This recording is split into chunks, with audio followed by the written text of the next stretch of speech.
Hello everyone, welcome to this mini chapter on order blocks.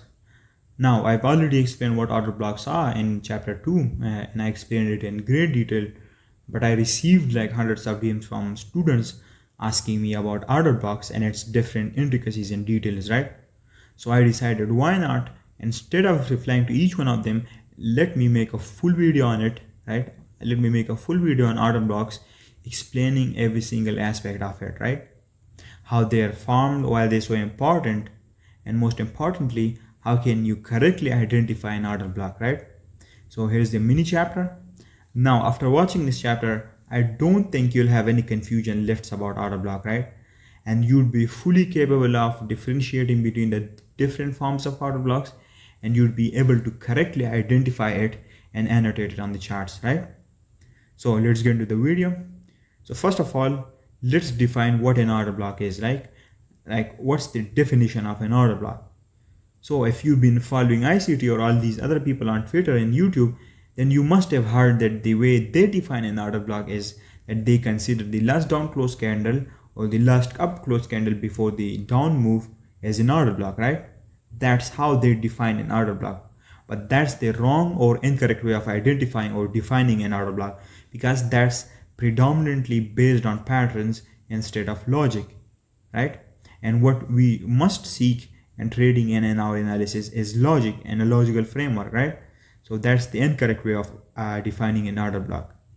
And you might have seen hundreds of times when you identify an order block based on that definition and based on that vague and incorrect definition, it always ends up not working for you, right? And you miss moves because of that. And then you try to second guess yourself, wondering what the actual fuck happened and why did this happen, right? Now I know for sure that this is the case for most of you when you deal with order blocks and key levels, right? And you might be wondering how to solve that problem, right? Now to solve that problem, I've came up, I don't know someone else, but this is like the most refined and objective definition that I could come up with for an order block. And moreover, it's the correct definition and it's the logical definition for an order block, right? So an order block is a candle or a sequence of consecutive candles, right? So that means it can either be a single candle or it can be a sequence of consecutive multiple candles, right? That either takes out liquidity in the form of taking out a high or low, or it fills liquidity, right? This is like the basic definition of an order block. A candle or a consecutive sequence of multiple candles which purges liquidity or fills liquidity. Now, when such candles get engulfed and price closes above or below it, an order block forms, right? Meaning that candle or those sequence of multiple candles turn into order block when price closes below or above it, right? Now, this is exactly how you can identify and define an order block in the most refined and objective manner. If you just stick to this definition, you're going to change your whole perspective on order blocks, and you would start looking at it with a refined and objective perspective based on proper logic. Now let's move on to the next slide and let's discuss the core concept of order blocks. Now we have to know exactly why does an order block has so much significance and why is it considered a proper and valid key level, right? Now the two main reasons for why an order block is considered valid and a valid key level are the following. So these are the two purposes that order block serves, and that's exactly why when price close above or below it, price uses such price action for future reference as a key level for price to react off of, right? So the first core aspect of an order block is that it purges liquidity, which is like the main prerequisite for a key level. So an order block purges liquidity in the form of taking out highs and lows, right? Which mean it has taken out liquidity. That's why it's considered a valid key level. The second purpose that an order block serves is that it fills liquidity in the form of filling or testing FEGs or testing previously untested and unmitigated order blocks, right? Now that's how you can correctly identify an order block.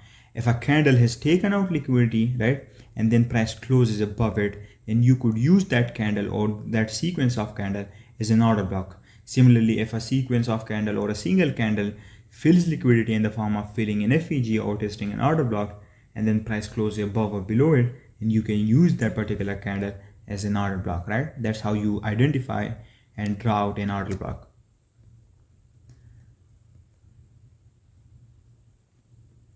So these are the two main things that an order block does, right?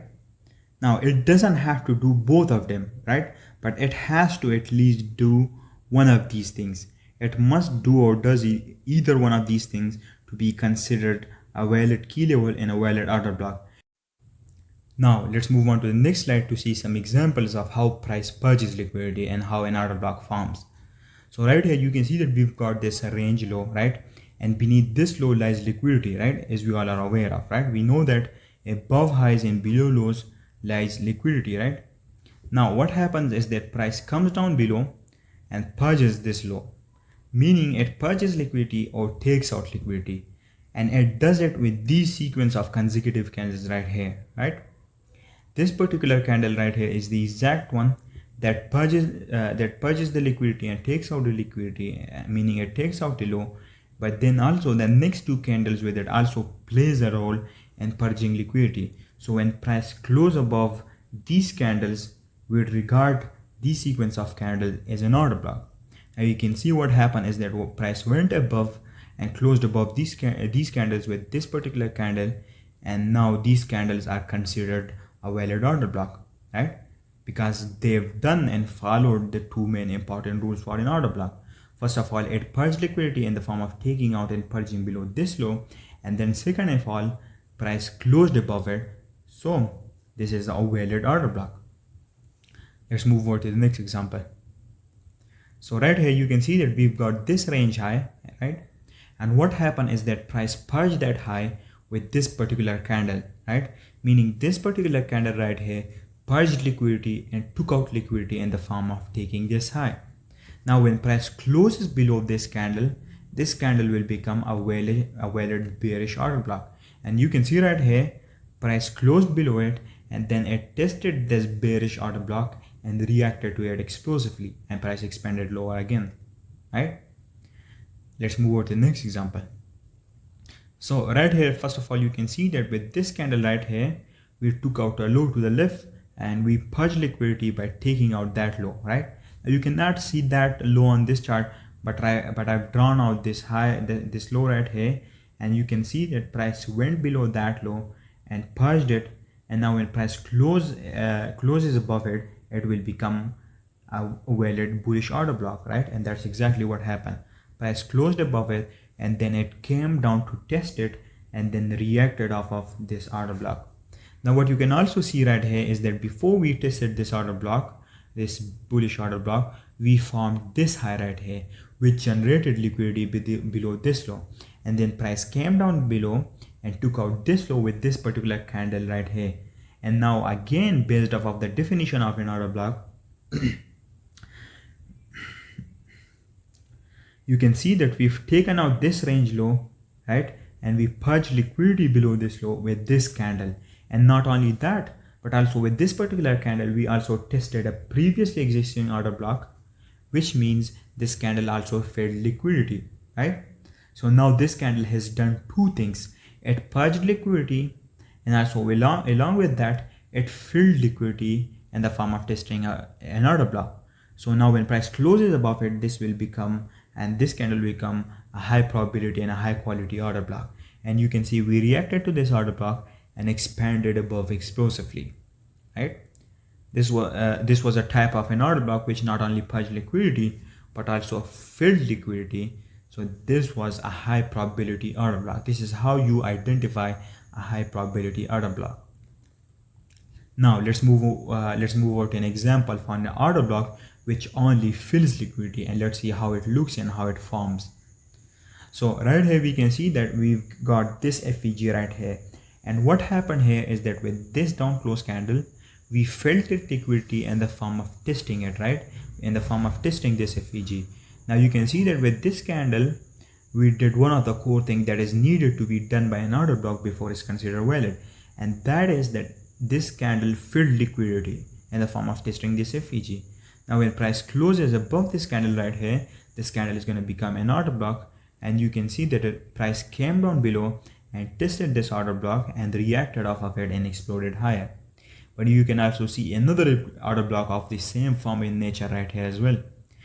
You can see that we tested this previously existing order block with this candle right here, which means that this candle has filled liquidity in the form of filling the unfilled liquidity of this untested order block, right? And it did it with this particular candle. So that means now when price closes above this candle is going to become an order block, and price is going to test it and react to it, right? And that's exactly what happened here. In this example, we had two order blocks, right, which didn't purge liquidity, but it did fill liquidity, so that's why they were considered valid. This is how you identify an order block which fills liquidity instead of purging liquidity.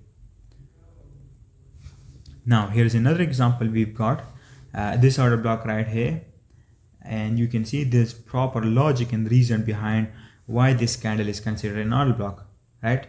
And that is a homework for you to figure out, and you have to tell me how is this candle an order block, right? Sorry. This candle right here is an order block, and it's a homework for you, and it's a test for you, and you have to figure it out and then tell me why is this candle a valid order block. Okay, so the fact of the matter is that this candle is an order block, and what happened is that price came down below and tested this order block with this candle right here, which means this particular candle filled liquidity in the form of testing this order block.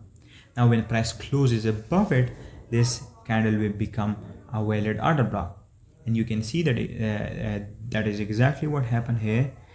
Price reacted to it and exploded higher. Now with this particular order block, you can see that I only chose the body of this order block, whereas for the other ones I chose the wicks too and included the wicks too, right? Which brings us to another topic for order blocks, right? So let's move on to the next slide and discuss whether to choose the wicks or the bodies for an order block, right? Now the simple answer to that is that it depends, and there's like no black and white to it. You have to look at it. You have to look at the scenario that it's in and then decide it based on how price reacts and how price action forms near the order block, and then you can decide whether you want to choose the body of the candle or the wicks of the candle as an order block. So the different scenarios we've got are the following.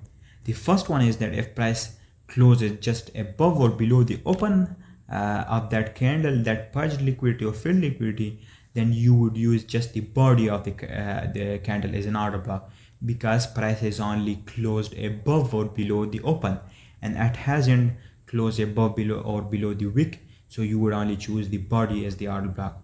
So it basically means, right, that if price closes below or above just the open of the candle that purged liquidity or filled liquidity, instead of closing above or below the high or the wick, then in that case you would only use the body, right, because it hasn't yet closed below or above the wick, so you can't choose the wick in that case, right? So that's the first scenario. The second one we've got is the opposite of the first one, which is that if price closes below or above both the open, right, both the open and the wick of the candle, then in that case you would choose the whole candle as an order block, right, including the wicks with it, right? This is the second scenario for how you can choose an order block. Now let's look at some examples here. So here you can see that this candle purged liquidity and then price closed above it, but it only closed above the body or the open of the candle, right, and not the wick. So in this case we only choose the body of this candle as an order block, and price would react to the body of this candle only, right? And you can see that's exactly what happened, right? Now again here in this example you can see that that price purged liquidity by taking out this CRT, right, and then price closed above the candle that purged liquidity, but it only closed above the open. So in this case again we'd use the body as an order block and not the wick, right? Let's look at another example right here. Again in this example that I also showed you previously, right, you might have been wondering why I only chose the body of this candle as an order block, and now you know why, because price only closed above the open or the body. That's why I choose the body as the order block.